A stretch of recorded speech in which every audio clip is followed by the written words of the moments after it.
மாவட்டத்தில் பெய்து வரும் கனமழை காரணமாக சுசீந்திரம் தேரூர் சாலையில் வெள்ளப்பெருக்கு ஏற்பட்டு போக்குவரத்து துண்டிக்கப்பட்டிருக்கிறது.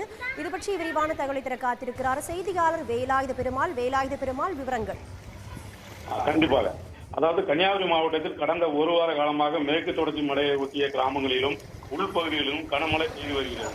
இந்நிலையில் நேற்று இரவு முதல் விட்டு கனமழை பெய்து வருகிறது. குறிப்பாக சுசீந்திரம், தேரூர், பரப்புவலை, மயிலாடி, அக்கரை, ஆரல்வாய்மொழி, தோவாலை இந்த பகுதிகளில் தொடர்ந்து கனமழை பெய்து கொண்டு வருகிறது.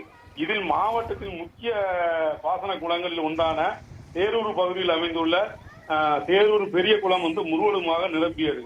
இதேபோல் தொடர் மழை காரணமாக சுசீந்திரம் தேரூர் சாலையில் தேரூர் குளத்திலிருந்து வெளியேறும் மழை நீரும் பழையாற்றிலிருந்து வெளியேறும் மழை நீரும் மொத்தமாக சூழ்ந்து தேரூர் சுசீந்திரம் சாலையில் வெள்ளம் பெருக்கெடுத்து ஓடுகிறது.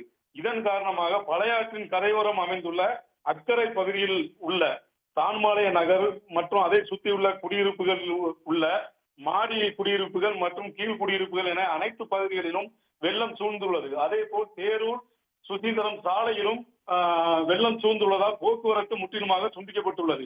அப்பகுதியாக செல்லும் வாகனங்கள் மாற்றுப்பாதை வழியாக மருங்கூர் சாலை வழியாக செல்ல மாற்று ஏற்பாடுகள் செய்யப்பட்டுள்ளது.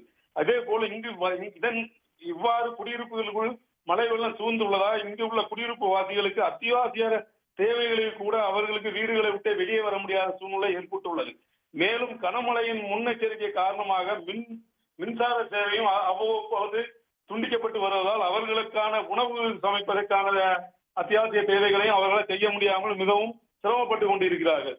தொடர்ந்து இப்பகுதியில் கனமழை பெய்து வந்தால் தொடர்ந்து இந்த பகுதிகளில் அதிகமாக மழை வெள்ளம் வருவதாகவும் அதனால் இப்பகுதியில் மழை காலங்களில் மழை வெள்ளம் அதிகமாக குடியிருப்புக்குள் வராமல் இருப்பதற்கு அரசு தடுப்புக்கான வேலைகளை செய்து தங்களுக்கு உதவ வேண்டும் என்றும் அப்பகுதி மக்கள் மாவட்ட நிர்வாகத்தை வேண்டி கேட்டுக்கொண்டு உள்ளார்கள்.